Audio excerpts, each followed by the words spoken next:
There are people in this room who hate history because of the way we were taught men and battles. I love it so much, I wrote a textbook about it. And what I really find super interesting are the twists that explain the world of today. Why, for example, we eat croissant for breakfast instead of wontons in Sydney, Australia today. So let's start. 5 billion years ago, the Earth is formed, life evolves, and dinosaurs, who end up taking up the top of the food chain, are wiped out by a meteorite. Twist number one. Without it, we would not be here today. Apes would not have taken over. Apes became humans, and the first civilization formed under the lucky latitudes, because you needed good weather and rivers. And to appreciate how long they lasted, Cleopatra, near the end of that era, is actually closer to the iPhone than the pyramids. Back then, people explained the world through the gods of Olympus. But stories of Zeus and Athena were just like Kardashians and reality TV today. Okay? Crazy rich people's fantasies. So, next twist. It's no surprise when a young Jewish rabbi pitched his new value proposition, it went viral across the Roman Empire. You could be poor and God loves you anyway.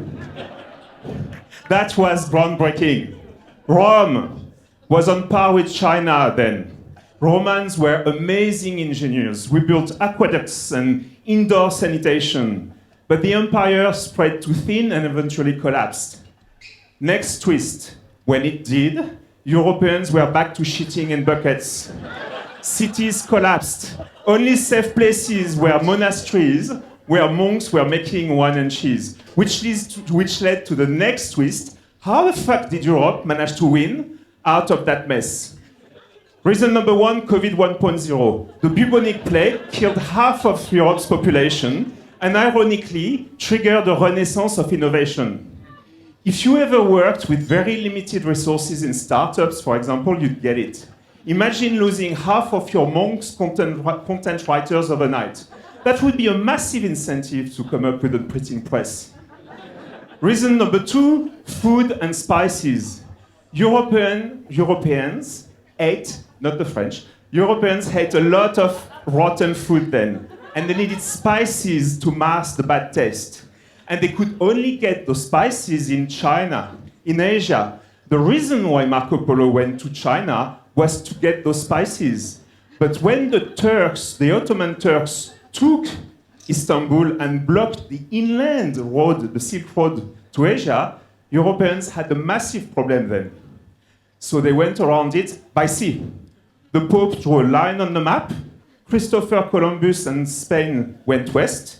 The Portuguese went east of it, reason why Brazil speaks Portuguese today. And just like that, Europeans spread all over the place like herpes. And just like herpes, they never left. You literally can fit on a single post-it note places never colonized by Europe. And this shaped our world.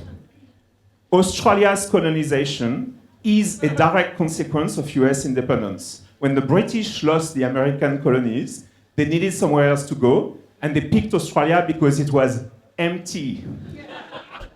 Next twist, Industrial Revolution. That changed work, but eating. It's capitalism that imposed consistency, why we do 9 to 5. We used to eat whenever we wanted. Breakfast didn't even exist, to our time being owned by the man. We're now cogs in the machine. We need to eat before work because the machine never stops. Enter breakfast. And why croissant in Sydney? Because Europe colonized. Asia didn't.